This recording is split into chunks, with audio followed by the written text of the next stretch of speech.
বিষয়টি নিয়ে আলোচনা করব সেটা হচ্ছে অর্গানাইজেশনস অ্যান্ড ইনস্টিটিউশনস, যেটাকে বাংলায় বলা হয় সংস্থা এবং প্রতিষ্ঠান। যে কোনো সমাজ ব্যবস্থায় সমাজকে সুষ্ঠুভাবে পরিচালনা করার জন্য কিন্তু সংস্থা এবং প্রতিষ্ঠান এই দুটো সামাজিক ক্ষেত্রের একান্ত প্রয়োজন রয়েছে। কারণ সংস্থা এবং প্রতিষ্ঠান দুটো ক্ষেত্রই সমাজতত্ত্বের পরিধিকে যেমন সমৃদ্ধ করেছে, তেমনি এই দুটোর উপরে ভিত্তি করে সামাজিক অন্যান্য ক্ষেত্রগুলি কিন্তু অনেক বেশি নির্ভরশীল। তাহলে বিষয়গুলিকে আমাদের কিন্তু গুরুত্বপূর্ণভাবে আলোচনা করতে হবে যে কিভাবে সমাজের মধ্যে সংস্থা এবং প্রতিষ্ঠান তাৎপর্যপূর্ণ ভূমিকা পালন করে, বা এগুলোর সমাজে কি ভূমিকা রয়েছে, কিভাবে এগুলো টিকে থাকে, এগুলোর অস্তিত্ব কিভাবে বুঝবো। তাহলে সংস্থা এবং প্রতিষ্ঠান এই দুটি ক্ষেত্রকে নিয়ে কিন্তু আমরা আজকে গভীরভাবে আলোচনা করব। প্রথমে আসা যাক প্রতিষ্ঠান। কি বলা হচ্ছে, প্রতিষ্ঠানগুলি এমন নিয়ম নীতির গুচ্ছ, সেট বা সামাজিক মিথস্ক্রিয়া গঠন করে। তাহলে যে কোনো প্রতিষ্ঠান মানে হচ্ছে যে কোনো রুলস এন্ড রেগুলেশন প্রাতিষ্ঠানিক রূপ, যেটা সমাজ স্বীকৃত। অর্থাৎ মানুষের যে আচার আচরণ, যে কার্যকলাপ, তাহলে মানুষ যখনই কোনো কাজ করে প্রত্যেকটা কাজের কিন্তু নির্দিষ্ট রুলস এন্ড রেগুলেশনস মেনে চলে।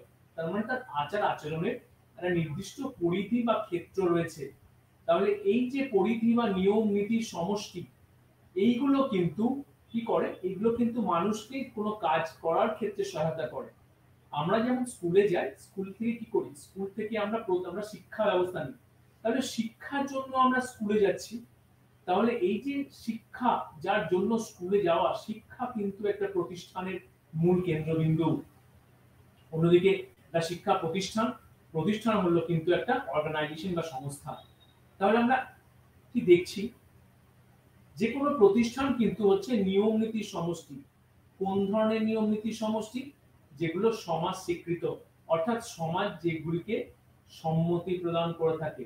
আর কি দেখলাম, প্রতিষ্ঠান ব্যক্তি জীবনকে প্রভাবিত করে বা ব্যক্তি জীবনকে নিয়ন্ত্রণ করে।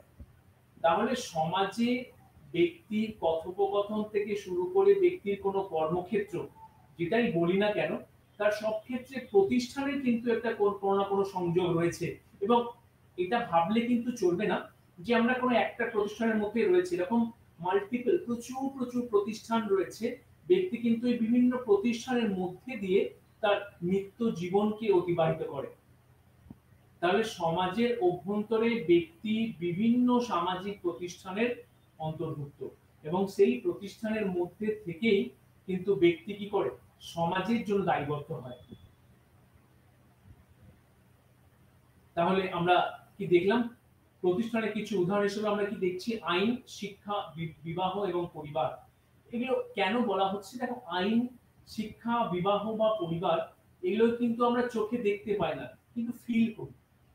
এই প্রত্যেকটা জায়গা, এই প্রত্যেকটা ক্ষেত্রই কিন্তু ব্যক্তি জীবনের সাথে অঙ্গাঙ্গিভাবে জড়িয়ে রয়েছে এবং ব্যক্তি জীবনকে প্রভাবিত করে।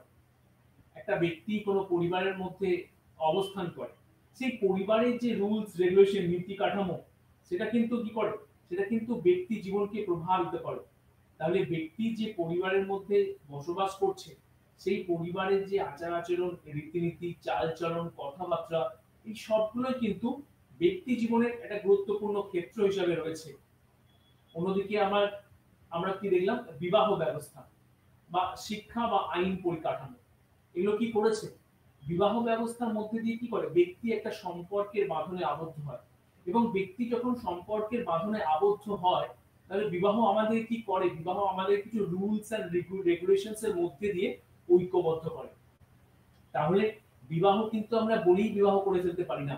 বিবাহ হচ্ছে কি, দুটো ব্যক্তির মধ্যে একটা মিউচুয়াল আন্ডারস্ট্যান্ডিং। তাহলে সমাজ স্বীকৃত রুলস এন্ড রেগুলেশনের মধ্যে দিয়ে বিবাহ মূলক একটা প্রতিষ্ঠানের অন্তর্ভুক্ত হয় মানুষ। তাহলে এখানে যে সমস্ত বিষয়গুলো আমরা দেখলাম, প্রতিষ্ঠান কি কি বিষয়গুলোকে প্রাধান্য দিচ্ছে, সামাজিক মিথস্ক্রিয়া, সামাজিক কার্যকলাপ, আচার আচরণ, ঠিক আছে। তাহলে এগুলো সব কি করছে, এগুলো সবই কিন্তু দেখো ব্যক্তিকে সমাজের প্রতি দায়বদ্ধ করে। তাহলে এই যে চারটি এক্সাম্পল এখানে দেওয়া যায়, এরকম প্রচুর প্রচুর এক্সাম্পল রয়েছে, উদাহরণ রয়েছে। আইন, শিক্ষা, বিবাহ, পরিবার, এই প্রত্যেকটা ক্ষেত্রই কিন্তু ব্যক্তি জীবনের উপরে প্রভাব ফেলে। এই প্রত্যেকটা ক্ষেত্রই কিন্তু ব্যক্তিকে নিয়ন্ত্রণ করছে এবং প্রত্যেকটা ক্ষেত্রই ব্যক্তি জীবনের আবশ্যক। এরকম সমাজে প্রচুর প্রচুর প্রতিষ্ঠান রয়েছে যে প্রতিষ্ঠানের সাথে ব্যক্তি অন্তর্ভুক্ত। তাহলে এই স্লাইড থেকে আমরা কি পেলাম? প্রতিষ্ঠান সম্বন্ধে কতগুলো গুরুত্বপূর্ণ ধারণা। এরপরে আমরা কি দেখব? এরপরে যে স্লাইডটি আমরা আলোচনা করব সেই স্লাইডটিতে বলা হচ্ছে সংস্থা বা অর্গানাইজেশনস।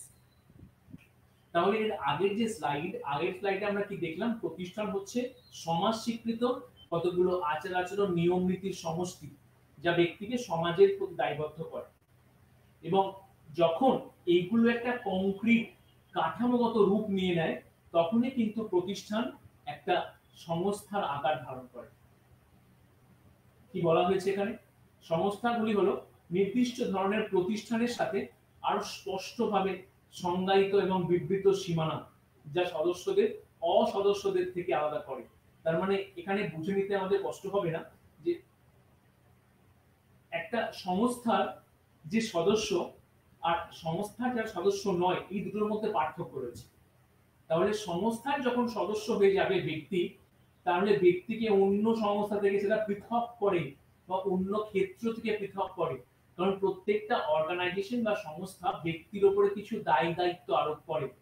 তাহলে ব্যক্তিকে সেই দায় দায়িত্বগুলো পালন করতে হয়। তাহলে ব্যক্তির একটা পরিচয় প্রদান করে।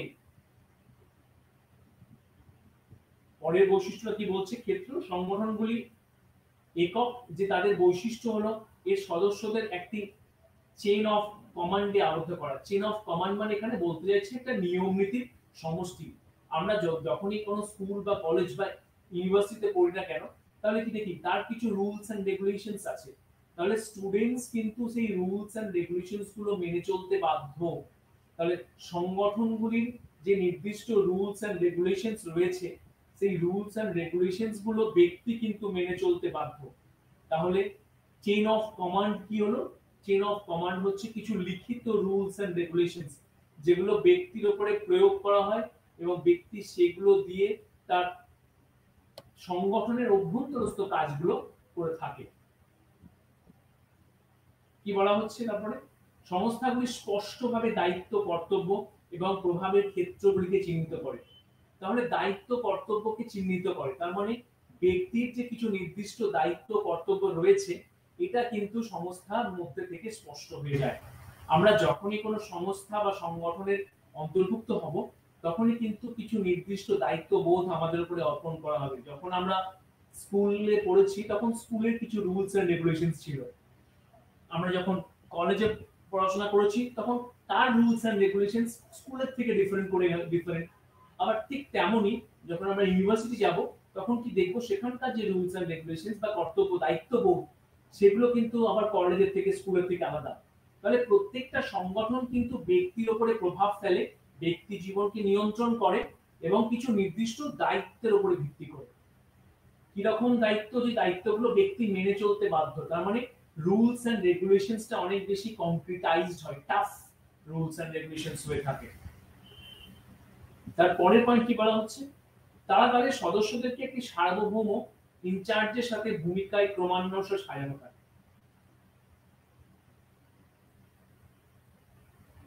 তার মানে সদস্য, তার মানে সংগঠন বা সংস্থার যে সমস্ত সদস্য রয়েছে তাদের মধ্যে একটা কি করেছে? ক্রমোচ্চতা রয়েছে। সকলেই কিন্তু একই ধরনের কাজ করে না, প্রত্যেকে বিভিন্ন বিভিন্ন ক্ষেত্রে অন্তর্ভুক্ত থাকে। তাহলে যে ক্ষেত্রগুলিতে যে ধরনের ব্যক্তি বা যে ধরনের বিষয় অন্তর্ভুক্ত রয়েছে তারা সেই কাজটুকু করে, তাহলে তার উপরে ডিপেন্ডেন্সি বৃদ্ধি পায়। এই নিচের যে এক্সাম্পলগুলো যদি আমরা দেখি, ট্রেড ইউনিয়ন, স্কুল বা আদালত, তাহলে এখানে কিন্তু প্রত্যেকে একই ধরনের কাজ করে না, প্রত্যেকের ডিফারেন্ট ভিন্ন ভিন্ন কাজ থাকে। আদালতের যে জাজ তার যে ভূমিকা, ঠিক আছে, আর যে উকিল তার যে ভূমিকা এক নয়, ঠিক আছে, আবার যে কয়েদি তার ভূমিকা আলাদা। তাহলে এখানে প্রত্যেকটা ক্ষেত্র কিন্তু একে অপর থেকে ভিন্ন। আমাদেরকে দেখতে হবে যে কিভাবে এই ক্ষেত্রগুলোর মধ্যে সম্পর্ক গড়ে ওঠে। এই ক্ষেত্রগুলোর মধ্যে একটা ইন্টারডিপেন্ডেন্স। তাহলে সংগঠন কি করলো, যে কোনো অর্গানাইজেশনস কি করছে, নাকি ব্যক্তির মধ্যে একটা ডিফারেন্সিয়েশন তৈরি করে, হায়ারার্কি তৈরি করে বেসড অন देयर কোয়ালিটিজ।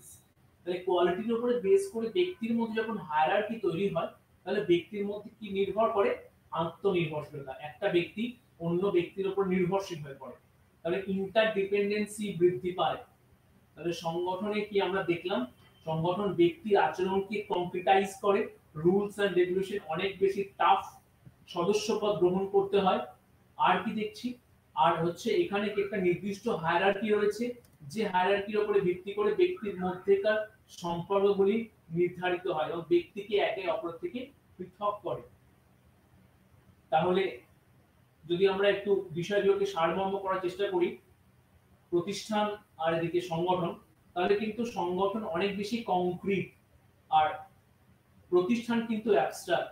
প্রতিষ্ঠান ব্যক্তি জীবনের উপরে প্রভাব ফেলে, তার আবেগ সেন্টিমেন্টকে নিয়ন্ত্রণ করে, কিন্তু সংগঠনের ক্ষেত্রে আমরা কি দেখছি, তার রুলস এন্ড রেগুলেশনস রয়েছে, এটা অনেক বেশি টাফ, যা ব্যক্তি জীবনকে নিয়ন্ত্রণ করার ক্ষেত্রে।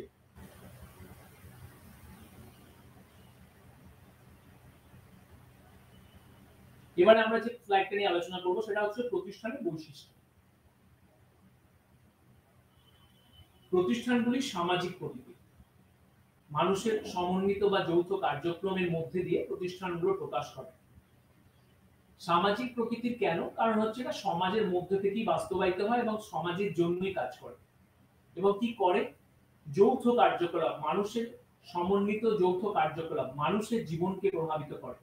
তাহলে মানুষ যেটা যৌথবদ্ধভাবে একত্রিতভাবে যে কাজ করে থাকে, এই একত্রিত কাজকে প্রভাবিত করে কিন্তু প্রতিষ্ঠান।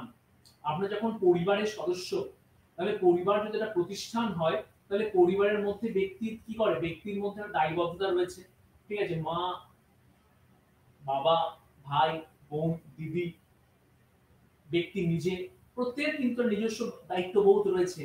তাহলে প্রত্যেকটা ব্যক্তির মধ্যে কিন্তু যে আন্তঃসম্পর্ক, এই আন্তঃসম্পর্কের উপরে ভিত্তি করে কিন্তু প্রতিষ্ঠান সমাজের নিজের অস্তিত্বকে টিকিয়ে রেখেছে। সেকেন্ড পয়েন্ট কি বলা হচ্ছে, সেকেন্ড পয়েন্টে বলা হচ্ছে এটা একটি সার্বজনীন। সার্বজনীন কেন, কারণ কম বেশি প্রত্যেকটা সমাজেই প্রতিষ্ঠান দেখা যায়। বিবাহ বলে এই প্রতিষ্ঠানটা আমরা এমন কোনো সমাজ পাবো না যেখানে দেখা যায় না। তারপরে কম বেশি প্রত্যেকটা সমাজেই বিবাহ বা পরিবার এই জাতীয় প্রতিষ্ঠানগুলি কম বেশি সব সমাজেই দেখা যায়। সেজন্য কি বলা হচ্ছে যে প্রতিষ্ঠান সার্বজনীন, কিন্তু কি, কিন্তু হচ্ছে এর মধ্যে পার্থক্য রয়েছে। আমাদের এখানকার যে পরিবার ব্যবস্থা বা বিবাহ ব্যবস্থা, সেটা কিন্তু বাইরের সমাজের যে পরিবার বা বিবাহ ব্যবস্থা তার থেকে কিন্তু ডিফারেন্ট। তাহলে প্রতিষ্ঠানের মধ্যে পার্থক্য রয়েছে, কিন্তু প্রতিষ্ঠানটা কম বেশি প্রত্যেকটা সমাজে রয়েছে, এটা কিন্তু একটা সার্বজনীন বিষয়। আর কি, প্রতিষ্ঠানগুলির মধ্যে কিছু ভ্যালুজ রয়েছে, মূল্যবোধ রয়েছে, ব্যক্তি কিন্তু কি করে, সেই মূল্যবোধগুলোকে পালন করে। ঠিক আছে, আমরা কিন্তু পরিবারের দায়িত্ববোধগুলোকে মেনে চলি, বিবাহের যে বন্ধন, যে দায়বদ্ধতা, যে আবেগ, যে সেন্টিমেন্ট, আমরা কিন্তু তার প্রতি দায়বদ্ধ, আমরা কিন্তু সেগুলোকে মেনে চলি। তাহলে বিবাহ কি করছে, ব্যক্তিকে আবেগগতভাবে প্রভাবিত করছে, তার মানে তার কিছু নির্দিষ্ট মূল্যবোধ রয়েছে, ভ্যালু রয়েছে। প্রতিষ্ঠানের মধ্যে রয়েছে কিছু নির্দিষ্ট ভ্যালু, যে ভ্যালুগুলো ব্যক্তিকে প্রভাবিত করে এবং ব্যক্তিকে সমাজের সাথে একাত্ম হতে সহায়তা করে। তারপরে যে পয়েন্টটা রয়েছে কি বলছে, প্রতিষ্ঠানগুলি মানুষের প্রাথমিক প্রয়োজন পূরণ করে থাকে। একটা ব্যক্তি জীবনের কিন্তু অনেক চাহিদা রয়েছে, আর এই চাহিদাগুলোর পরিপূরণ কিভাবে ঘটবে, এই চাহিদাগুলোর পরিপূরণ ঘটে প্রাথমিকভাবে বিভিন্ন প্রতিষ্ঠানের মধ্যে থেকে। দেখা যায় এই যে একটা ব্যক্তি, একটা সন্তান যখন পরিবারে জন্মগ্রহণ করে, তাহলে একটা সন্তান যখন জন্মগ্রহণ করলো, তাহলে তাকে প্রথমেই কি করা হয়, তার জেন্ডারকে আইডেন্টিফাই করা হয়, তার সেক্সকে আইডেন্টিফাই করে, তার জেন্ডারকে রূপ দেওয়ার চেষ্টা করা হয়। তাহলে ছেলে বা মেয়ে, এই যে ভেদাভেদ তৈরি করে তাকে প্রকৃত ছেলের মতো বা প্রকৃত মেয়ের মতো তৈরি করা হয়। এখানে প্রকৃত শব্দটা কেন বলছি, তার কারণ হচ্ছে প্রকৃত বলতে আমি এখানে বলতে চাইছি যেটা সমাজ স্বীকৃত বা যেটা সমাজে গ্রহণযোগ্য। মানে একটা ছেলের আচরণ কিভাবে হবে, সমাজ কিন্তু তার মতো করে বলে দিয়েছে। ঠিক তেমনি একটা মেয়ের আচরণ কি হওয়া উচিত সেটাও কিন্তু সমাজের কাছে অনেক বেশি গ্রহণযোগ্য। তার মানে সমাজ কিন্তু বলে দেয় যে কিভাবে আচরণ করা উচিত, কোনটা ঠিক কোনটা ভুল। তাহলে প্রতিষ্ঠান কি করে? প্রতিষ্ঠান শুধুমাত্র ব্যক্তিকে সমাজের মতো করে তৈরি করে। তাহলে ব্যক্তি জীবনের যে বিভিন্ন চাহিদা, বিভিন্ন ক্ষেত্র, প্রতিষ্ঠান কিন্তু সেই চাহিদাগুলি বাস্তবায়ন ঘটায়। প্রতিষ্ঠান সেই চাহিদাগুলোকে পরিপূরণ করতে সহায়তা করে। সেজন্য বলছে কি প্রাথমিক চাহিদার পূরণ ঘটায়। ঠিক আছে, পরিবারের মধ্যে ব্যক্তি যে আন্তরিক বা আন্তরিকতার আবেগের মধ্যে রয়েছে, পরিবার এই যে আবেগ বন্ধন, প্রতিষ্ঠান কি করলো? প্রতিষ্ঠান এই আবেগীয় বন্ধনকে আরো বেশি সুদৃঢ় করে, আরো বেশি মধুর করে তোলে।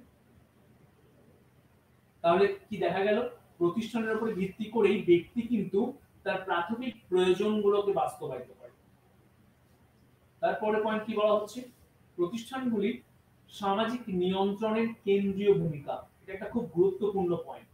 যে কোনো প্রতিষ্ঠান কিন্তু ব্যক্তিকে নিয়ন্ত্রণ করে। তাহলে ব্যক্তি সমাজে কিভাবে আচরণ করবে, কি করা উচিত কি করা উচিত নয়, ঠিক আছে, কি খাওয়া উচিত, কোথায় যাওয়া উচিত, কিভাবে পড়াশোনা করবে, কিভাবে জীবন বেছে নেবে, কোনটা কোন ভ্যালু গুলো মেনে চলবে, সমাজের রুলস রেগুলেশনের প্রতি কিভাবে দায়িত্ববোধ কর্তব্যবোধ হয়ে উঠবে, এই প্রত্যেকটা ক্ষেত্রকে যদি আমরা দেখি তাহলে দেখবো কি, তাহলে দেখবো যে প্রতিষ্ঠানগুলো কিন্তু সামাজিক নিয়ন্ত্রণে কাজ করে। ব্যক্তির চাহিদা পূরণ করে, তার সাথে সাথে ব্যক্তিকে নিয়ন্ত্রণ করে। তাহলে ব্যক্তি যাতে সমাজে ভুল না করে ফেলে, ব্যক্তির আচরণ যাতে সমাজ স্বীকৃত হয়, এই দিকগুলো কিন্তু প্রতিষ্ঠানের কাজ। প্রতিষ্ঠান তাহলে কি করলো? ব্যক্তির আচার আচরণকে নিয়ন্ত্রণ করছে। আর কি? প্রতিষ্ঠানগুলি বিমূর্ত, ইন্দ্রিয়গ্রাহ্য নয়। বিমূর্ত কেন বলছি? বিমূর্ত কাকে বলে? বিমূর্ত হচ্ছে সেই বিষয়গুলো যেগুলোকে চোখে দেখা যায় না।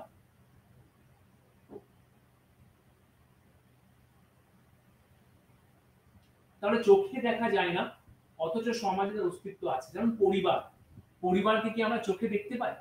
পরিবার কিন্তু আমরা চোখে দেখতে পাই না। আমরা পরিবারের আবেগ, অনুভূতি, ফিলিংস গুলোকে অনুভব করি। পরিবার আমাদের আচার আচরণকে নিয়ন্ত্রণ করে ঠিকই, কিন্তু পরিবারকে কিন্তু কখনোই আমরা চোখে দেখতে পাইনি। সেজন্য বলছি প্রতিষ্ঠান বিমূর্ত। বিবাহ, বিবাহকে আমরা চোখে দেখতে পাই? কোনো ব্যক্তি, বিবাহ বলে কোনো ব্যক্তি আছে কি যাকে আমরা দেখতে পেলাম? তা তো নয়। বিবাহ হচ্ছে কতগুলো রুলস রেগুলেশন, মানে সমাজ স্বীকৃত রুলস এন্ড রেগুলেশনের সমষ্টি, যার কাজ হলো ব্যক্তিকে সামাজিক সম্পর্কের দায়বদ্ধতার মধ্যে রাখা। একটা ব্যক্তি সামাজিক সম্পর্কের বাঁধনে আবদ্ধ হবে, সেই বন্ধনে আবদ্ধ করার একটা সমাজ স্বীকৃত ছাড়পত্র হচ্ছে বিবাহ। তাহলে বিবাহ বলে কিন্তু কোনো ব্যক্তি নেই, বিবাহ বলে কোনো ঘর নেই, বিবাহ বলে কোনো বিশাল অট্টালিকা নেই, কিন্তু সমাজে তার অস্তিত্ব রয়েছে। সেজন্যই বলছে প্রতিষ্ঠান সমাজে টিকে রয়েছে, তার অস্তিত্ব আছে, কিন্তু প্রতিষ্ঠান হচ্ছে বিমূর্ত, যার নিজস্ব কোনো অস্তিত্ব নেই, কংক্রিটাইজ নয়।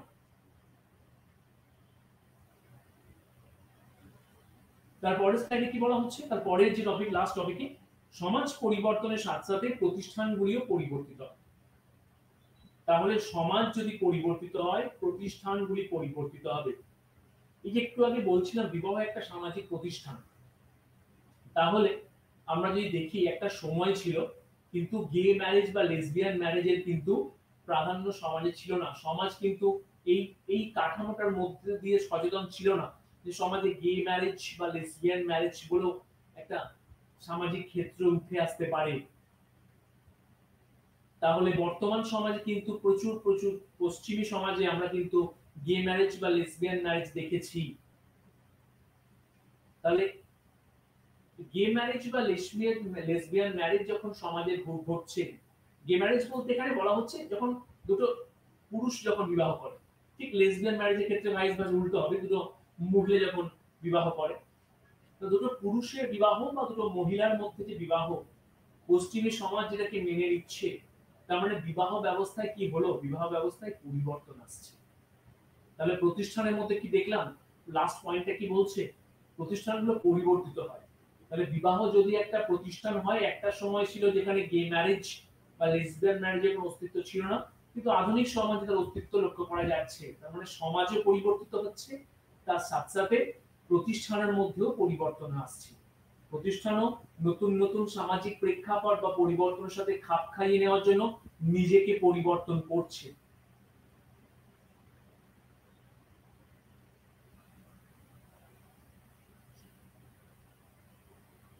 এরপরে আমরা যে স্লাইডটা দেখছি সেটা হচ্ছে প্রতিষ্ঠানের প্রকার। প্রতিষ্ঠান কত ধরনের হতে পারে, কি কি ধরনের প্রতিষ্ঠান আমাদের চোখে পড়ে। প্রথমে কি বলা হয়েছে, প্রথমেই বলা হচ্ছে অর্থনৈতিক প্রতিষ্ঠান।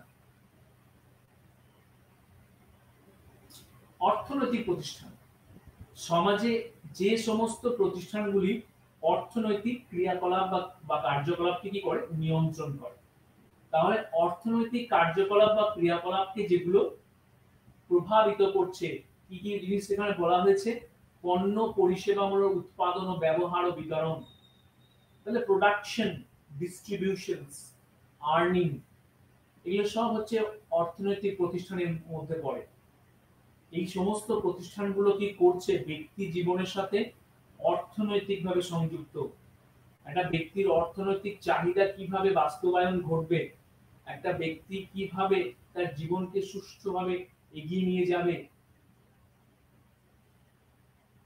তার প্রাথমিক চাহিদা, তার সুখ স্বাচ্ছন্দ্য, এগুলোকে দেখে কিভাবে পরিপূরণ ঘটাবে, তার সবকিছু নির্ভর করে কার উপরে, তার সবকিছু নির্ভর করে অর্থনীতির উপরে। তাহলে একটা সমাজের যে অর্থনৈতিক পরিকাঠামো রয়েছে, সেই অর্থনৈতিক পরিকাঠামো কিন্তু ব্যক্তি জীবনের উপরে প্রচুর প্রভাব ফেলে। তাহলে অর্থনৈতিক প্রতিষ্ঠানের মধ্যে কি পেলাম, সেটা হচ্ছে পণ্য পরিষেবাগুলির উৎপাদন, ব্যবহার। তার মানে যে সমস্ত জিনিসগুলো অর্থনৈতিক উৎপাদন বা ক্ষেত্রের সাথে সম্পর্কিত, সেইগুলোকে আমরা বলবো অর্থনৈতিক প্রতিষ্ঠান। যে প্রতিষ্ঠানের মধ্যে দিয়ে ব্যক্তি জীবনের এবং সমাজের অর্থনৈতিক ক্ষেত্রগুলি নির্দিষ্ট রূপ পেয়ে থাকে।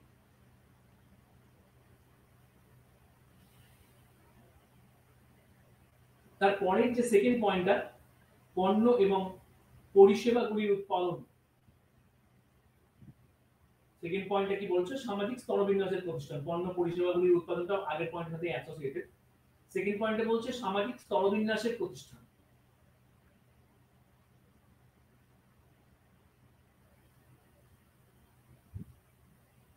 কি করে এটা, সামাজিক স্তরবিন্যাস। দেখো, স্তরবিন্যাস মানেই হচ্ছে কিন্তু তার মধ্যে একটা নির্দিষ্ট ভেদাভেদ রয়েছে, একটা হায়ারার্কি রয়েছে, একটা স্তর আছে। মানেই কিছু ব্যক্তির মধ্যে কিন্তু কিছু ডিফারেন্স রয়েছে, কিছু ব্যক্তির মধ্যে সেটা গুণগত কিছু ডিফারেন্স বা পার্থক্য রয়েছে, যেটা ব্যক্তিকে আরেক ব্যক্তি থেকে আলাদা করে। তাহলে সমাজে সেই সমস্ত প্রতিষ্ঠানগুলোর কথা বলবো যেগুলো ব্যক্তিকে একে অপরের থেকে পৃথক করে, এবং তার মধ্যে সব থেকে বড় কোন ইন্ডিকেটর গুলো রয়েছে, ব্যক্তির রোল এন্ড স্ট্যাটাস, ব্যক্তির ভূমিকা এবং মর্যাদা। প্রত্যেকটা ব্যক্তির কিন্তু একই মর্যাদা পরিকাঠামোর মধ্যে ব্যবস্থান বা অবস্থান করে না। একজন শিক্ষকের যে মর্যাদা, একজন ছাত্র সে মর্যাদা নয়। ঠিক তেমনি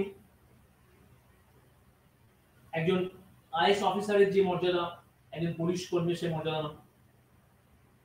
তাহলে ব্যক্তি একে অপরের থেকে পৃথক কি করে, স্তরবিন্যাস কি করে তৈরি হচ্ছে। একটা স্কুল বা কলেজ যদি আমরা দেখি, একটা কলেজ যদি আমরা দেখি, সেখানে আমরা কি দেখেছি, সেখানে সর্বোচ্চ কাঠামোর মধ্যে রয়েছে কি, অধ্যক্ষ মানে প্রিন্সিপাল, তারপর রয়েছে টিচিং স্টাফ, ঠিক আছে, লাইব্রেরিয়ান সংক্রান্ত বিষয়বস্তু, আরো অন্যান্য ক্লারিক্যাল স্টাফ, স্টুডেন্টস। তাহলে এরকম বিভিন্ন স্তর রয়েছে, যে স্তরের মধ্যে দিয়ে একটা কলেজের অন্তর্ভুক্ত সমস্ত ব্যক্তিবর্গকে একে অপরের থেকে পৃথক করা হয়েছে। তাহলে প্রতিষ্ঠান কি করছে, প্রতিষ্ঠান মর্যাদার উপরে ভিত্তি করে কিন্তু একে অপরের থেকে পৃথক হয়ে গেছে। তাহলে মর্যাদা এবং প্রতিপত্তি পার্থক্য কিন্তু ব্যক্তির মধ্যে স্তরবিন্যাসগত পার্থক্য তৈরি করে। থার্ড কি বলা হচ্ছে, আত্মীয়তা, বিবাহ এবং পরিবার। আত্মীয়তা, বিবাহ এবং পরিবার, এই তিনটে ক্ষেত্রই কিন্তু ব্যক্তি জীবনকে বিশেষভাবে প্রভাবিত করেন। কারণ হচ্ছে ব্যক্তি কোনো না কোনো সামাজিক সম্পর্কের মধ্যে অন্তর্ভুক্ত। তাহলে ব্যক্তি যেহেতু কোনো না কোনো সামাজিক সম্পর্কের মধ্যে অন্তর্ভুক্ত রয়েছে, তার মানে সে কোনো না কোনো আত্মীয়তার বন্ধনে রয়েছে। আবার সে একটা নির্দিষ্ট পরিবার পরিকাঠামোর মধ্যে রয়েছে। তাহলে একটা পরিবার পরিকাঠামোর মধ্যে থেকে ব্যক্তির সাথে তার তার প্রাথমিক সম্পর্ক আত্মীয়তা যেমন হচ্ছে বাবা মা, তার ভাই বোন, দাদা দিদি, তার সাথে সম্পর্কিত, তার দূরবর্তী সম্পর্কে আত্মীয় যেমন কাকা কাকিমা, তার সাথে সম্পর্কিত, আরো দূরবর্তী সম্পর্কে আত্মীয়, ঠিক আছে, তার দাদু ঠাকুমা, এই যে ধরো বিভিন্ন সম্পর্কের যে জাল, এই সম্পর্কের ক্ষেত্রের মধ্যে দিয়েই কিন্তু আত্মীয়তার বন্ধনগুলো সুদৃঢ় হয়। তাহলে আত্মীয়তা পরিবারের মধ্যে থাকাকালীন কিন্তু ব্যক্তির মধ্যে একটা আত্মীয়তার বন্ধন তৈরি হয়। এখানে আত্মীয়তা বলতে এখানে সম্পর্কগত বন্ধন বলছে। তবে একটা জিনিস কথা, আত্মীয়তার বন্ধন কিন্তু বিবাহের উপরে ভিত্তি করেও হয়। বিবাহ ব্যবস্থা কিরকম? যেমন ধরো দুটো ব্যক্তির মধ্যে বিবাহের উপরে ভিত্তি করে তবেই তো আত্মীয়তার বন্ধন তৈরি হয়।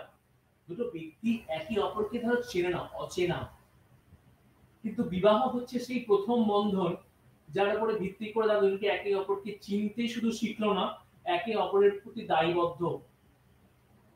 তাহলে বিবাহ হচ্ছে এমন একটা প্রতিষ্ঠান যে ব্যক্তির আত্মীয়তার সম্পর্কগুলোকে আরো বেশি সুদৃঢ় করে এবং নতুন ধরনের আত্মীয়তার বন্ধনের জন্ম দেয়। আবার আত্মীয়তার বন্ধন বলতে আমরা পরিবার, ঠিক আছে, আবার আমরা বন্ধু গোষ্ঠীর কথা বলতে পারি, ঠিক আছে, স্কুল কলেজে আমরা পড়াশোনার জন্য আমরা প্রচুর প্রচুর বন্ধুত্বের সম্পর্ক গড়ে তুলি। তাহলে এই যে বন্ধুত্বের সম্পর্ক, এটা কিন্তু ব্যক্তি জীবনে প্রচুর প্রভাব ফেলে, ব্যক্তি জীবনের বৃদ্ধিতে এবং তার সুখ দুঃখে বন্ধু কিন্তু প্রচুর গুরুত্বপূর্ণ ভূমিকা পালন করে।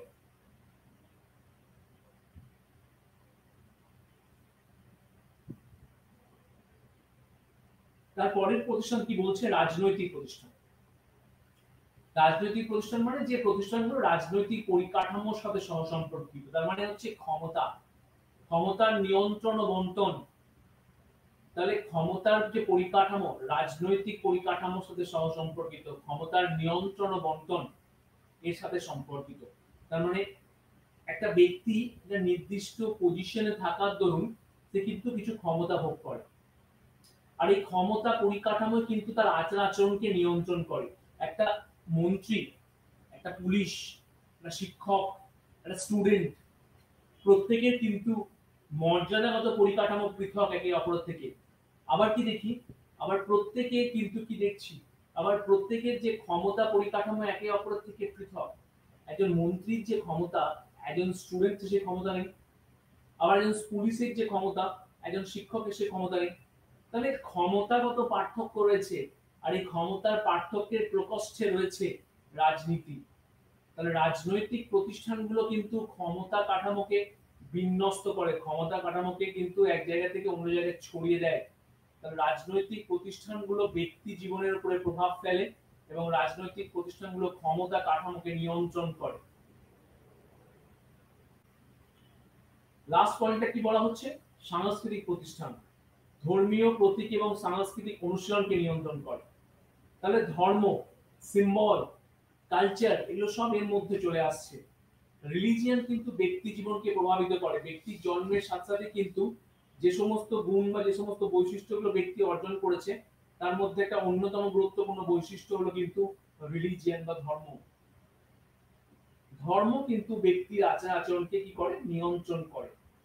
তাহলে ধর্মীয় যে আচার আচরণ, ধর্মীয় যে বিকাশ, ধর্মীয় যে বিন্যাস, এগুলো সবই কিন্তু কি করছে? এগুলো সবই কিন্তু ব্যক্তি জীবনকে নিয়ন্ত্রণ করে, ব্যক্তিকে সমাজের প্রতি দায়বদ্ধ করে এবং ব্যক্তিকে একটা পরিচয় দেয় যে ব্যক্তি কোন ধর্মের মানুষ, তার কি কাজ, সে কোথায় প্রার্থনা করবে, সে কিভাবে যাবে, কাছাকাছি কি রয়েছে, মন্দির মসজিদ গির্জা কি রয়েছে, ঠিক আছে, ধর্মের কি প্রভাব, কেনই বা সে ধর্ম পালন করবে, ঠিক আছে, কেন প্রয়োজন আছে, বাড়িতে কে কে পালন করে, সে কিভাবে ধর্মীয় আচার আচরণ পেল, এই সবগুলো কিন্তু ধর্মীয় প্রতিষ্ঠানের একটা ক্ষেত্রের সাথে সম্পর্কিত রয়েছে।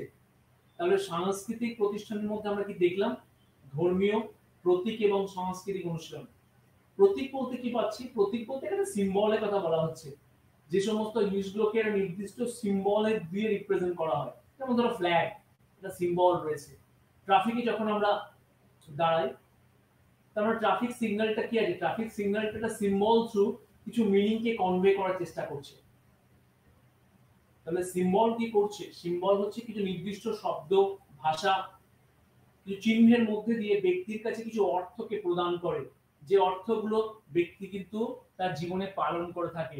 তাহলে এই যে ট্রাফিক সিগন্যালের উদাহরণটা দিলাম, ট্রাফিক সিগন্যাল মানে হচ্ছে ব্যক্তি কিন্তু রাস্তাঘাটে পরিচয় যাওয়ার সাথে রাস্তাঘাটে কিন্তু চলার জন্য কিন্তু ট্রাফিক সিগন্যালকে মেনে চলে। লাস্ট বলছে সাংস্কৃতিক অনুশীলন, কালচারাল প্রেক্ষাপট। সাংস্কৃতিক প্রতিষ্ঠানগুলো কালচার প্রেক্ষাপটগুলোকে মেনে চলছে। তাহলে ব্যক্তির যে সংস্কৃতি অন্তর্ভুক্ত, সেই সংস্কৃতির কিছু ডুজ এন্ড ডনস থাকে, কিছু বাধা নিষেধ থাকে, ব্যক্তি কিন্তু সেই বাধা নিষেধগুলোকে মেনে চলে। কি ধরনের কাজ করা উচিত, কি ধরনের কাজ করা উচিত নয়, এই সমস্ত বাধা নিষেধগুলো কোথায় রয়েছে? সাংস্কৃতিক ক্ষেত্রের মধ্যে রয়েছে।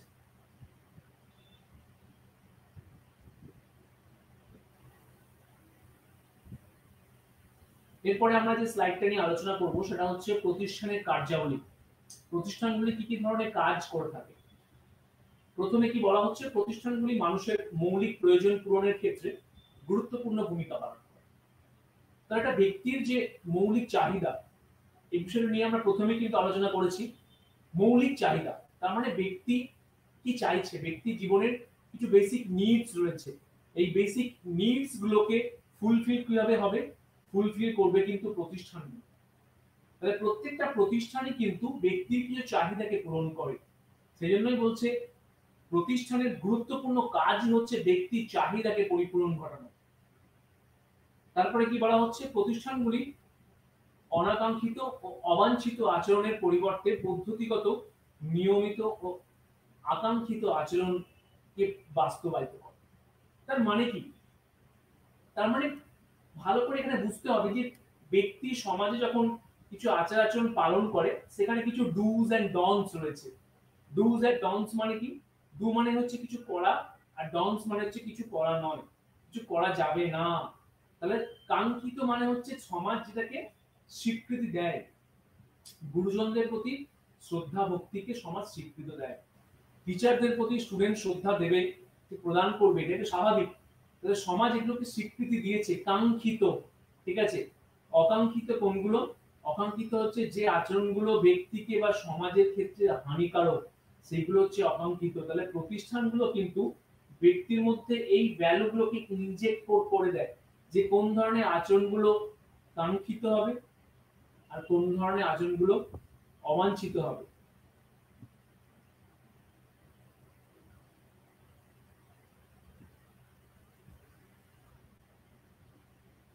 3 নম্বর পয়েন্টটা কি বলছে? প্রতিষ্ঠানগুলি সামাজিক আচরণকে নির্দিষ্ট করে দেয়।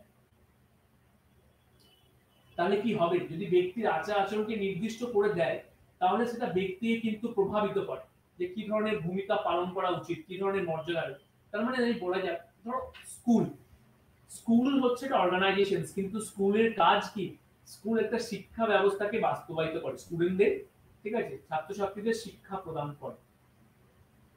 তাহলে এই যে শিক্ষা প্রদান করার জন্য ব্যক্তি যখন, স্টুডেন্ট যখন কোনো স্কুলে যাবে বা যখন কলেজে যাবে, সে কি ধরনের আচার আচরণ করবে, ঠিক আছে, কিভাবে কথা বলবে, কিভাবে মিশবে, ঠিক আছে, বন্ধুদের সাথে শিক্ষকদের কিভাবে আচার আচরণ করবে, এই প্রত্যেকটা জিনিস কিন্তু সে কি করে? প্রত্যেকটা জিনিসকে প্রতিষ্ঠান কিন্তু নিয়ন্ত্রণ করে।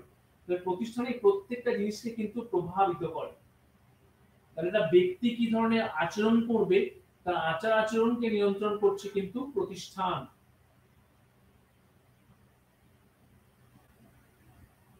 তার পরের পয়েন্টে কি বলা হচ্ছে? প্রতিষ্ঠানগুলি ব্যক্তির সম্পর্ককে নিয়ন্ত্রণ করে থাকে, এছাড়াও ব্যক্তির ঐক্য ও সংহতি বজায় রাখতে সহায়তা করে।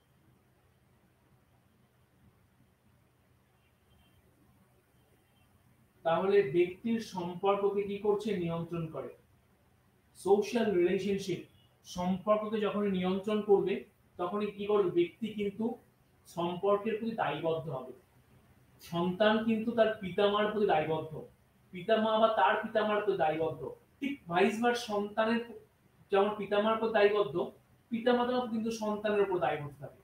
তাহলে এই যে দায়বদ্ধতা, ঠিক আছে, এই দায়বদ্ধতার ক্ষেত্র গুলো কিভাবে, এই দায়বদ্ধতার ক্ষেত্রগুলো কি করে? সমাজের মধ্যে কিন্তু ঐক্য নিয়ে আসে, পরিবারকে আবদ্ধ করে রেখেছে। ব্যক্তি যখন পরিবার বা স্কুল কলেজে প্রতিষ্ঠানগুলো রুলস রেগুলেশন গুলো মেনে চলছে, তাহলে সে একটা প্রকৃত মানুষ হিসাবে সমাজে হচ্ছে।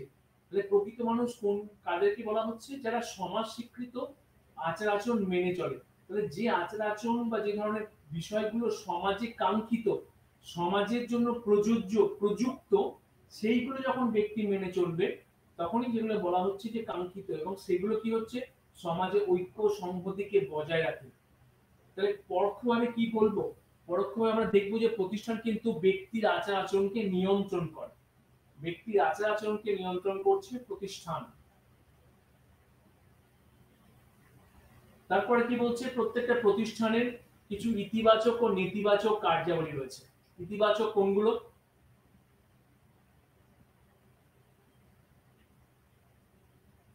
যেগুলো ব্যক্তিকে কিছু সুবিধা প্রদান করে। তার মানে যেগুলো ব্যক্তির কাজে লাগে, ব্যক্তিকে সমাজের প্রতি দায়বদ্ধ করে, ব্যক্তিকে সমাজ স্বীকৃত আচরণের গুলো সম্বন্ধে সচেতনতা প্রদান করে, এবং ব্যক্তিকে কি করে? সমাজের উপযুক্ত করে তোলে। তাহলে সেগুলো সবই কিন্তু হচ্ছে ইতিবাচক, পজিটিভ সাইড। অন্যদিকে কোনটা নেতিবাচক? নেতিবাচক হবে যেগুলো ব্যক্তির মধ্যে বিভেদ তৈরি করে, ব্যক্তির মধ্যে একটা বিভাজন তৈরি করে। যেমন হচ্ছে জেন্ডার ডিফারেন্সিয়েশন, ঠিক আছে?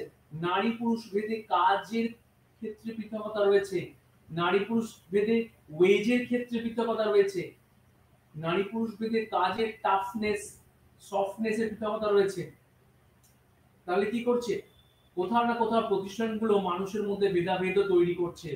এই যে মানুষ বিক্ষিপ্ত বিচ্ছিন্ন হয়ে পড়ছে একে অপর থেকে। এই যে হায়ারার্কি বললাম, মর্যাদাগত বিভাজন, মর্যাদাগত বিভাজনের ফলে কি হয়? এক ব্যক্তি আরেক ব্যক্তি থেকে যখন পৃথক হয়ে যায়, তখনই কিন্তু ব্যক্তির আচার আচরণগুলো অন্য থেকে কি হয়? অন্য থেকে কম গুরুত্বপূর্ণ হয়ে পড়ে।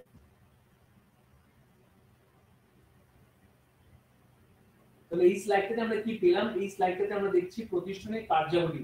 প্রতিষ্ঠান কি কি ভিন্ন ভিন্ন ধরনের কার্য সম্পাদন করে থাকে সেগুলোর ব্যাখ্যা।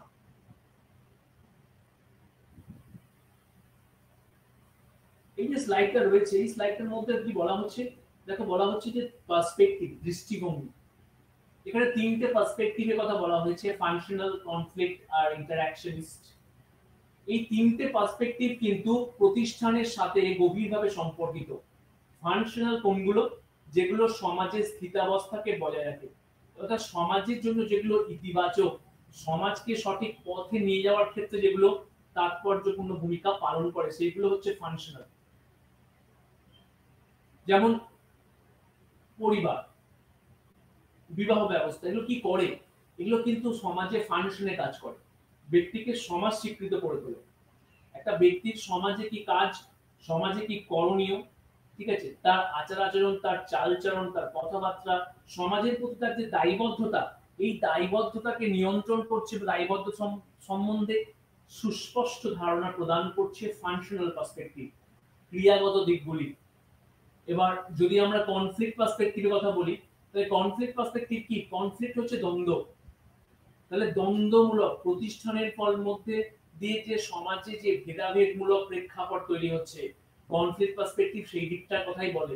অর্থাৎ প্রতিষ্ঠান সমাজে কিভাবে দ্বন্দ্বমূলক বা অসাম্যের বাতাবরণ তৈরি করছে, সেটাকে কিন্তু এখানে বোঝানো হচ্ছে। একটু আগেই বলছিলাম যে জেন্ডারগত যে ডিফারেন্স, নারী পুরুষকে কেন্দ্র করে সমাজে যে ভেদাভেদ রয়েছে, যে বিভাজন, ঠিক আছে, যে বিচ্যুতি, যে অসাম্য, এগুলো সব কিন্তু কনফ্লিক্ট পার্সপেক্টিভের কেন্দ্রীয় বিষয়বস্তু। কনফ্লিক্ট পার্সপেক্টিভ কিন্তু দেখানোর চেষ্টা করছে কিভাবে ক্রিয়াবাদের উপর ভিত্তি করে বা কিভাবে সংগঠনের অভ্যন্তরে বা প্রতিষ্ঠানের অভ্যন্তরে মানুষ বিভিন্ন সমস্যার সম্মুখীন হয় বা হয়ে থাকে। জেন্ডারকে কেন্দ্র করে কিন্তু ছেলে বা মেয়ের প্রতি একই ধরনের আচরণ পরিলক্ষিত হয় না। কোথাও না কোথাও পুরুষ মহিলাদের থেকে কিন্তু উচ্চ মর্যাদা ভোগ করে, যার ফলে কি হয়? যার ফলে আমরা প্রতি মুহূর্তে দেখেছি কি? যার ফলে আমরা দেখেছি দ্বন্দ্ব। কার্ল মার্কসের কথা যদি আমরা দেখি, কার্ল মার্কস কনফ্লিক্ট পার্সপেক্টিভ কি বলছে? দ্বন্দ্বের কথা বলছে। অর্থাৎ সমাজে ব্যক্তির মধ্যে যখনই অসাম্য বাড়বে, তখনই কিন্তু দ্বন্দ্বের মতো পরিস্থিতি তৈরি হবে। তাহলে প্রতিষ্ঠান কিন্তু সমাজে দ্বন্দ্বমূলক প্রেক্ষাপট অর্থাৎ নেতিবাচক দিকগুলোকেও তুলে ধরে। যেমন ধরা যাক একটা হায়ারার্কির মধ্যে দিয়ে ব্যক্তির মধ্যেকার যে বিভাজন সেটা কিন্তু উপস্থাপিত হয়ে থাকে। অর্থাৎ ব্যক্তি একে অপরের থেকে পৃথক তার উপরে বেশ করে গুণগত প্রেক্ষাপটের ভিত্তি করে। তাহলে গুণগত প্রেক্ষাপটের উপর ভিত্তি করে যখনই ব্যক্তি একে অপরের থেকে পৃথক হয়ে গেল, তার মানে কি হলো, কনফ্লিক্ট পার্সপেক্টিভ দেখাচ্ছে যে অসাম্য বাড়ছে, সমাজে কোথাও সাম্যতা নেই। অসাম্যের জন্যই কিন্তু ব্যক্তি কি করেছে, ব্যক্তি সমাজে বিভিন্ন সমস্যার সম্মুখীন হচ্ছে। সমাজের প্রতি তার যে দায়বদ্ধতা সেটা কিন্তু আস্তে আস্তে কমতে শুরু করেছে। কেন? তার কারণ হচ্ছে ব্যক্তির মধ্যে সমমর্যাদা বা সমভূমিকার প্রেক্ষাপট নেই। তারপরের যে পয়েন্টটা রয়েছে ইন্টারঅ্যাকশনিস্ট পার্সপেক্টিভ, এটাও কিন্তু আলোচনা করলাম প্রথম দিকে, যে সামাজিক কথোপকথন, সিম্বল, মিনিং কিভাবে ব্যক্তির মধ্যে প্রাতিষ্ঠানিক আচার-আচরণ করে, মানে তারা ব্যক্তিকে সিস্টেমেটাইজ করে। একটু আগে যে এক্সাম্পলটা দিচ্ছিলাম মনে আছে, সেটা হচ্ছে যে ট্রাফিক আইন। ট্রাফিক আইনের যে এক্সাম্পল, সেখানে আমরা কি দেখছি, ট্রাফিক আইনের এক্সাম্পলে ট্রাফিকের যখনই ব্যক্তি থাকে তখনই সে কিন্তু কি করে, ট্রাফিক আইন মেনে চলতে চায়। অর্থাৎ কখন গাড়িটা দাঁড়াবো বা কখন নিজে কখন হেঁটে যাব, ঠিক আছে, কখন যাবো না, কখন দাঁড়াতে হবে, কখন স্টেডি হতে হবে, কখন গো হতে হবে, কখন স্টপ হতে হবে। এই যে ট্রাফিক সিগন্যাল, এই ট্রাফিক সিগন্যাল কি করছে, এই ট্রাফিক সিগন্যাল কিন্তু ব্যক্তিকে কি করছে, সিস্টেমেটিক তৈরি করেছে। তাহলে রাস্তাঘাটে যখনই বেরোবে তখন কিন্তু ব্যক্তিকে কি করতে হবে, এই সমস্ত জিনিসগুলোকে মেনে চলতে হবে। তাহলে এই সমস্ত জিনিসগুলো কি করছে, এগুলো সিম্বলিক্যাল আলোচনার মধ্যে পড়ে। ইন্টারঅ্যাকশনিস্ট ব্যক্তির কথোপকথনের মধ্যে দিয়ে কিন্তু তার সম্পর্কের বাতাবরণ তৈরি হয়। একটা ব্যক্তি যখন তার পরিবারের সদস্যদের কথা বলে, সেখানে যে ধরনের আচার আচরণ করে, সেখানে যে সিম্বল বা প্রতীক ব্যবহার করে, ঠিক তেমনই ব্যক্তি যখন কোনো স্কুল বা কলেজে অধ্যাপকদের সাথে কথা বলে বা শিক্ষকদের সাথে কথা বলে, তখন কিন্তু একই ধরনের আচরণ করে না। কারণ তার আচরণের মধ্যে একটা গুরুত্বপূর্ণ পৃথকতা লক্ষ্য করা যাচ্ছে। আর এই পৃথকতার ক্ষেত্রগুলি কোথায় গুরুত্ব পাচ্ছে, ইন্টারঅ্যাকশনিস্ট পার্সপেক্টিভ।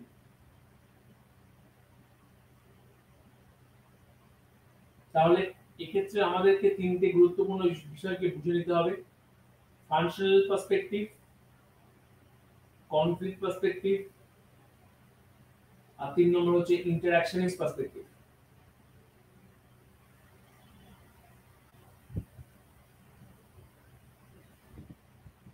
তারপরে যে বিষয়টা নিয়ে আমরা আলোচনা করব, এতক্ষণ আমরা প্রতিষ্ঠান সংক্রান্ত বিষয়গুলোকে নিয়ে আলোচনা করছিলাম। এরপরে আমরা যে বিষয়টিকে নিয়ে আলোচনা করব সেটা হচ্ছে সংস্থা বা সংগঠন।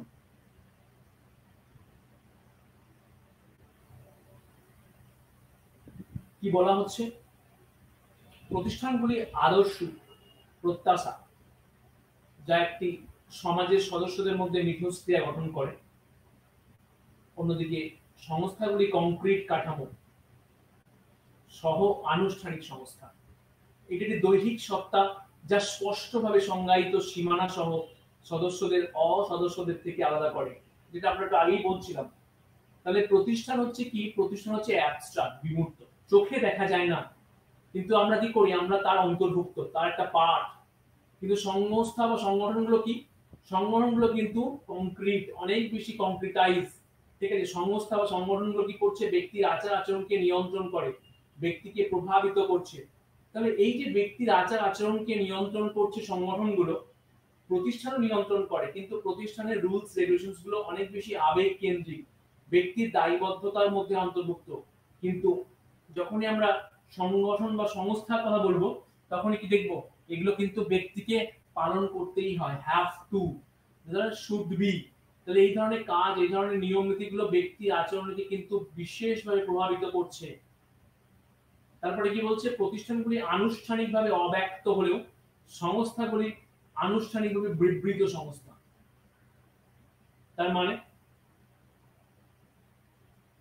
অব্যক্ত, অব্যক্ত কেন, অব্যক্ত মানে এটা বারবার কিন্তু তোমাকে বলে দেবে না, তাই, ঠিক আছে। তার মানে ব্যক্তি কিন্তু সহজাতভাবে সেগুলো শেখে। একটা পরিবারের মধ্যে কিন্তু ব্যক্তি গুরুজনদের প্রতি দায়বদ্ধ হয়, পিতামাতার প্রতি শ্রদ্ধা ভক্তি প্রদান করে, ঠিক আছে, পরিবারের রুলস রেগুলেশনস গুলোকে মেনে চলে, বাবা মা যেটা বলে তার কথাগুলো শোনে, রিলিজিয়ান বা ধর্মীয় পূজা অর্চনা করে, তাহলে এই যে জিনিসপত্রগুলো এগুলো পরিবারের মধ্যে থাকার দরুন কিন্তু ব্যক্তি শিখেছে, রপ্ত করেছে, রপ্ত করছে, কারণ এটা কন্টিনিউয়াস প্রসেসের মধ্যে থাকে। আর সংস্থাগুলো কি? সংস্থাগুলো হচ্ছে আনুষ্ঠানিক বিবৃত, বিবৃত মানে রুলস এন্ড রেগুলেশন গুলো বারবার কিন্তু বলে দেওয়া হবে, ঠিক আছে, কি করা উচিত কি করা উচিত নয়। একটা কলেজে যখনই কি হয়, কলেজ কখন ফিস দিতে হবে, কখন ফর্ম ফিল আপ হবে, ঠিক আছে, কখন এক্সাম হবে, প্রত্যেক মুহূর্তে কিন্তু নোটিফাই করে। তার মানে কংক্রিটাইজলি সে তার কাজটাকে কিন্তু এক্সিকিউট করছে। তাহলে সংস্থা এবং প্রতিষ্ঠানের মধ্যে কিন্তু নিবিড় পার্থক্য রয়েছে।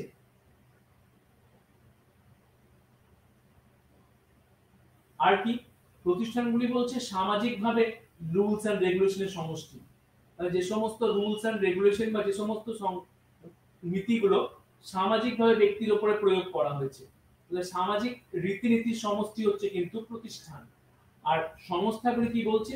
যদিও সংস্থাও সমাজের মধ্যেই রয়েছে, কিন্তু কি দেখবো সংস্থার রীতিনীতিগুলো অনেক বেশি কি, অনেক বেশি আনুষ্ঠানিক প্রকৃতির, অনেক বেশি কিন্তু ব্যক্তির আচার আচরণকে প্রভাবিত করছে। তাহলে আমরা কি দেখলাম? সংস্থাগুলি কিন্তু কি করছে? সংস্থাগুলি ব্যক্তির আচার আচরণকে নিয়মতান্ত্রিক ভাবে নিয়ন্ত্রণ করে। কি করা উচিত? একটা কলেজ যখন যাব, তাহলে কলেজে কোন কোন আচার আচরণ নিয়ম নীতিগুলো মানবো, কোনটাকে মানবো না। তাহলে অনেক কংক্রিটাইজ, অনেক স্ট্রাকচারালি ব্যক্তিকে নিয়ন্ত্রণ করে। যেমন স্কন, তোমরা যে স্কনে গেছো, স্কন তার সদস্যদের আচার আচরণের জন্য কিছু স্পেসিফিক রুলস এন্ড রেগুলেশনস করেছে। তাহলে প্রতিষ্ঠানটাকে এগিয়ে নিয়ে যাওয়ার জন্য কিন্তু প্রত্যেকটা প্রতিষ্ঠান, ইভেন প্রত্যেকটা সংস্থার কিন্তু কিছু রুলস এন্ড রেগুলেশনস রয়েছে। প্রতিষ্ঠানের রুলস এন্ড রেগুলেশনগুলো অনেক বেশি সহজাত, কিন্তু সংগঠনের রুলস এন্ড রেগুলেশনগুলি অনেক বেশি কংক্রিট, অনেক বেশি ব্যক্তির উপরে কিন্তু প্রভাব ফেলে।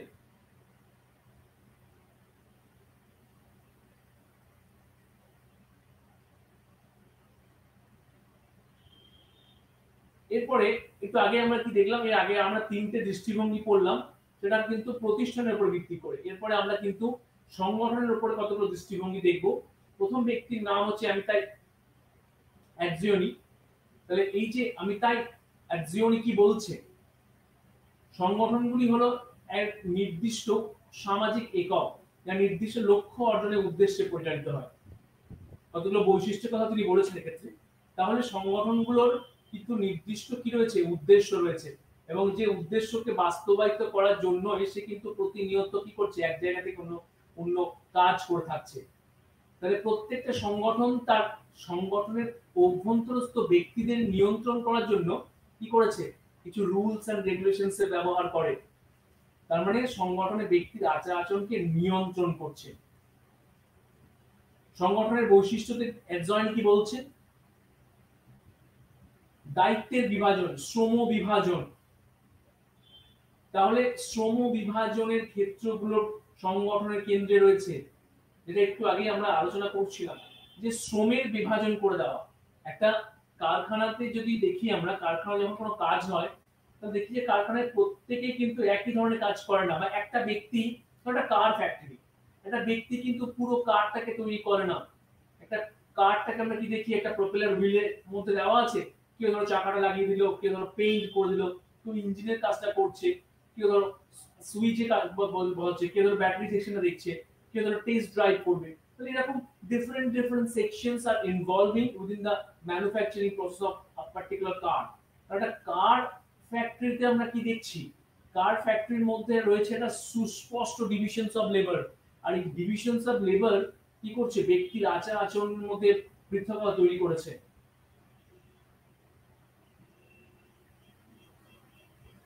তাহলে পরোক্ষ দেখতে গেলে কি দেখবো? পরোক্ষ দেখতে গেলে দেখবো যে প্রত্যেকটা প্রতিষ্ঠানের কিছু রুলস এন্ড রেগুলেশনস রয়েছে, এবং এটি সদস্যদের কি করছে? সদস্যদের মধ্যে ডিভিশনস অফ লেবার তৈরি করেছে। একটা সংগঠনের যারা সদস্য, তারা প্রত্যেকেই একই ধরনের কাজ করে না, ভিন্ন ভিন্ন কাজ করে।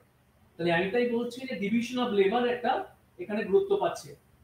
তারপরে কি বলছে, শক্তি কেন্দ্রের উপস্থিতি যা উৎপাদনশীলতা নিয়ন্ত্রণ করে, এর কার্যকারিতা নিরীক্ষণ করে এবং পর্যালোচনার পরে এর কাঠামোকে পুনরায় নির্ধারণ করে।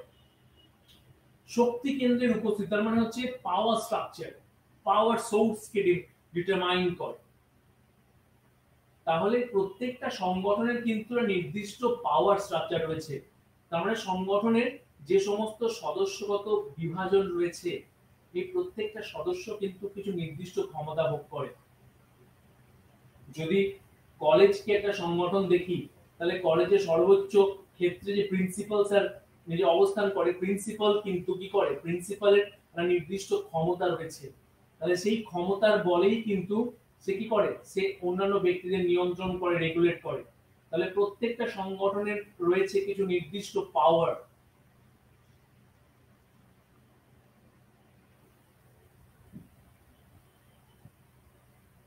থার্ড পয়েন্টে কি বলছে, সংস্থাগুলিকে বিভক্ত করে সংস্থার প্রশাসনিক ব্যক্তি এবং নিম্ন স্তরে অংশগ্রহণকারীদের মধ্যে ক্ষমতা সম্পর্ক দিতে। তাহলে বিভাজনের কথা বলছে। তাহলে ব্যক্তি, এই যে ব্যক্তি একটা প্রতিষ্ঠানের মধ্যে অন্তর্ভুক্ত আছে, তাহলে ব্যক্তি যখন প্রতিষ্ঠানের মধ্যে অন্তর্ভুক্ত আছে এবং সে যখন একে অপরের সাথে সম্পর্কিত কার উপরে ভিত্তি করে, বিভাজনের উপরে ভিত্তি করে। এই যে একটু আগে বলছিলাম যে কার ফ্যাক্টরিতে পুরো কারটাকে তৈরি করতে হলে কিন্তু কি করতে হবে, কারটাকে তৈরি করতে হলে কিন্তু কারের কি প্রয়োজন আছে, প্রয়োজন আছে নির্দিষ্ট ডিভিশনস অফ লেবার এবং প্রত্যেকের একে অপরের প্রতি নির্ভরশীলতা।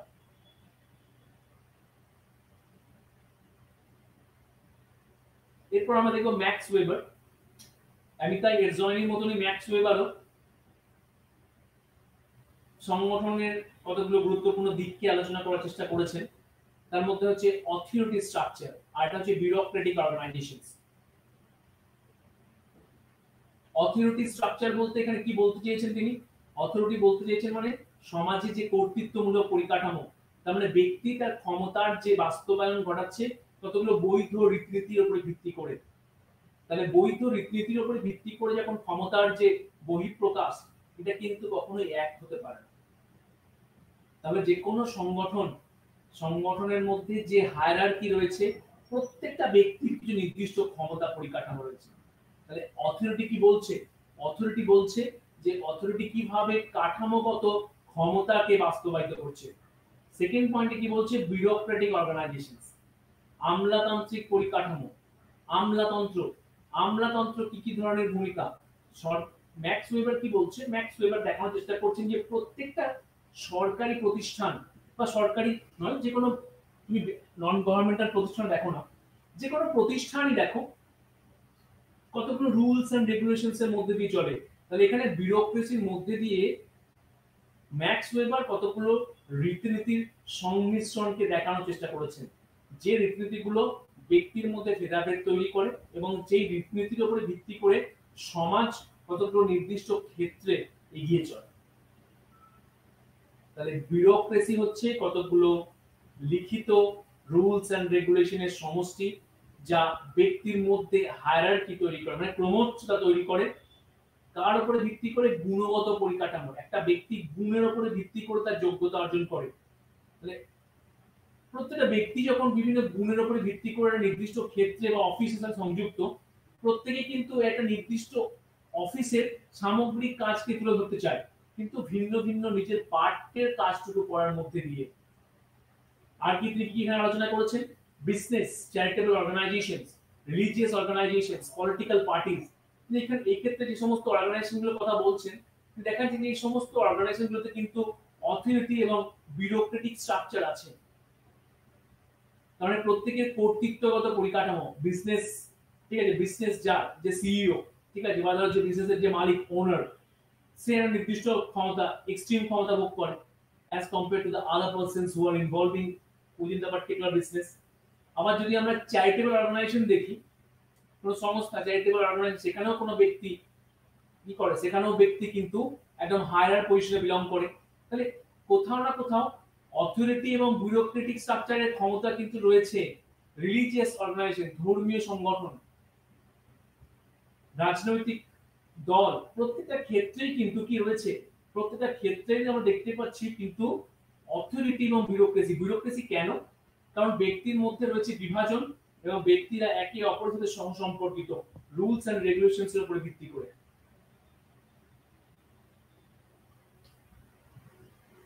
এরপর আমরা দেখে নেব এরভাইন গফম্যান এর একটা থিওরি। গফম্যান কতগুলো ইম্পর্টেন্ট টার্ম দেওয়ার চেষ্টা করেছে। গফম্যান ইন্টারঅ্যাকশনিস্ট সোশিওলজিস্ট কি বলছেন? Total institutions, normal society. Total institutions বলতে তিনি কি বলেছেন? তিনি সংগঠনের আলোচনা প্রসঙ্গে টোটাল ইনস্টিটিউশনটা নিয়ে আসছে। তার কারণ হচ্ছে একটা ব্যক্তি যখন সমাজে জন্মগ্রহণ করে তার মানে সে নিশ্চয়ই মৃত্যুবরণ করবে। তাহলে এই জন্ম থেকে মৃত্যু পর্যন্ত একটা ব্যক্তি কিন্তু প্রচুর প্রচুর প্রতিষ্ঠান এবং সংগঠনের সদস্য। সে জন্মগ্রহণ করে একটা পরিবারের মধ্যেই তাকে সামাজিকীকৃত হয়, তাকে দায়বদ্ধ করা হয়। সে বড় হয়েছে, সে তার শিক্ষা ব্যবস্থা গ্রহণ করেছে কোনো স্কুল, কলেজ, ইউনিভার্সিটি বা অন্যান্য শিক্ষা প্রতিষ্ঠান থেকে। সে তার পরিবারের প্রতি দায়বদ্ধ। সে নিজে বিবাহের মধ্যে দিয়ে পরিবার গঠন করেছে। সে তার পরবর্তী জেনারেশন সন্তানদের প্রতি দায়বদ্ধ। সে তার সন্তানকে মানুষ করেছে সামাজিকীকরণ প্রক্রিয়ার মধ্যে দিয়ে। তাকেও বিভিন্ন স্কুল, কলেজ, প্রতিষ্ঠানের মধ্যে অন্তর্ভুক্ত করেছে। ব্যক্তি নিজে একটা জব সেক্টরের মধ্যে যুক্ত। জব সেক্টর মানে হচ্ছে ইকোনমিক্যাল ফিল্ড। একটু আগে যেটা পড়ছিলাম আমরা, ইকোনমিক্যাল ইনস্টিটিউশনস। তাহলে ইকোনমিক্যাল ইনস্টিটিউশনের মধ্যে সে ইনভলভ রয়েছে। যে ইকোনমির উপরে ভিত্তি করে সে তার নিজস্ব ভরণ পোষণ করে থাকে। ঠিক আছে? তাহলে ব্যক্তি যদি কোনো সমস্যার মধ্যে পড়ে তাহলে হসপিটাল, ব্যক্তি তার রিক্রিয়েশন জন্য বিভিন্ন এরিয়াস, বিভিন্ন ক্লাব, বিভিন্ন পার্ক এগুলোতে ভ্রমণ করে, চিড়িয়াখানা। তাহলে ব্যক্তি জীবনের মধ্যে এরকম প্রচুর প্রচুর ক্ষেত্র রয়েছে যা ব্যক্তি জীবনের সাথে অ্যাসোসিয়েটেড। তাহলে কি দেখলাম আমরা? প্রতিষ্ঠান ও সংগঠন ব্যক্তি জীবনের সাথে সার্বিকভাবে রয়েছে জন্ম থেকে মৃত্যু পর্যন্ত।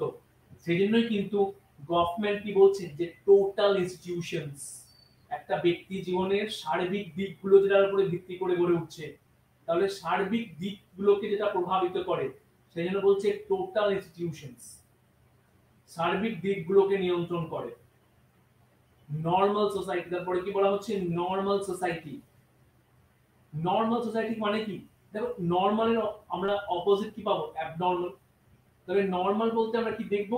নরমাল মানে হচ্ছে সমাজ যেটাকে স্টেবিলাইজ করেছে, সমাজ যেটাকে স্বীকৃতি দেয়। তাহলে সমাজ স্বীকৃতি দেয় মানে সমাজ সুষ্ঠুভাবে চলছে। তাহলে সমাজে যে সমস্ত রুলস, রেগুলেশন, রীতিনীতি যেগুলো সুষ্ঠুভাবে চলছে বা বাস্তবায়িত হচ্ছে সেটাকেই তিনি দেখানোর চেষ্টা করছেন নরমাল সোসাইটির অ্যাসপেক্টে আমরা। তাহলে গভর্নমেন্টের দুটো গুরুত্বপূর্ণ শব্দই কিন্তু এক্ষেত্রে খুব ইম্পর্টেন্ট। একটা হচ্ছে টোটাল ইনস্টিটিউশনস আর একটা হচ্ছে নরমাল সোসাইটি।